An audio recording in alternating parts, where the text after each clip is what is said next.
I had a very interesting experience the other night because I was doing a live stream and it was all about the Akai MPC-1. So what I was doing was I was kind of in a ritual where I was doing repetitive things, working through different aspects that I hadn't done before, but also reinforcing some of the things that I had done before. And it just got me thinking about this whole idea about, in a way, ritualizing the learning of something new. So it's whether it's a piece of software like a plugin or a DAW, or a piece of hardware.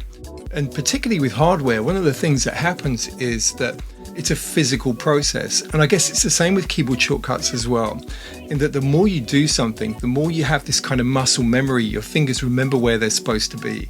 Combinations of buttons, function keys, shift keys, etc., all of that kind of stuff. The more you do it, the more it becomes almost ingrained, and it becomes almost like something you don't even think about. It's transparent. It just happens. And that's certainly how I felt with the way I am with the machine hardware. I need to get to the same place with the MPC-1.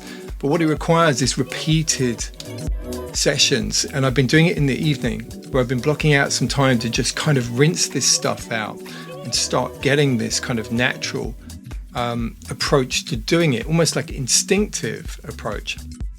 What I thought was really interesting was that I was doing the live stream and we had some people commenting, and somebody basically suggested that I could make my life easier by double tapping buttons. This for me was a revelation. It really was. It was a revelation, because this was something that somebody else had shown me, which is great. And it just shows the value of, in a way, the learning environment where you can have somebody who has experience being able to pass on knowledge. And that idea of having a group of people together, much like a classroom, where the knowledge exchange can occur. So it shows the real value there. But if you're on your own, it's tricky, right? Because you're going to have to do this yourselves. You're going to have to discipline yourselves. And one of the things that I used to say to my students at Point Blank is that if there's something that you want to learn, you have to visualize, in a way, a kind of a big space, maybe a cavern, and you're looking in there, and there are maybe 5 rows of 100 doors. And basically, behind every one of those doors is a piece of knowledge. And what your job to do is to work through all of those doors, open them, take a look inside, see whether it relates to what you want to do.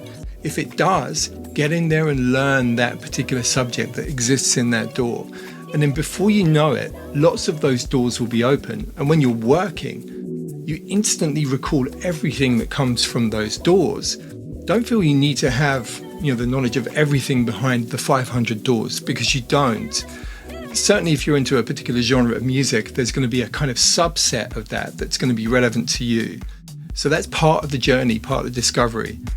But what you have to do is really sit there and rinse it out, just work. It's like, you've got musicians, they play the piano, they do their arpeggios. Someone who's working a violin, they're practicing all the time.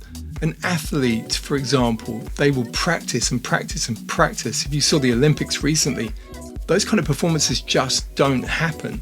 They train and train and train. So if you're serious about this, you've got to get your mind into that mode of realizing you've got to train. You have to discipline yourself to do this. If you don't, somebody else is going to do it. That's the reality. And I know from personal experience that sometimes I can be put off something and that I don't make the most of it. But when you buy something that's an investment financially, if you want the biggest return on that investment, you've got to learn that thing as much as you can. So I'm going to encourage everybody to just kind of ritualize it. If there's something that you need to do, repeat it, maybe for a month, So whenever you can, particularly with hardware, this whole idea of just kind of getting your muscle memory in place with the functions and the interface, everything about it, it will make a massive, massive difference to you, honestly. And I'm on that journey at the moment with the Akai MPC-1 Plus.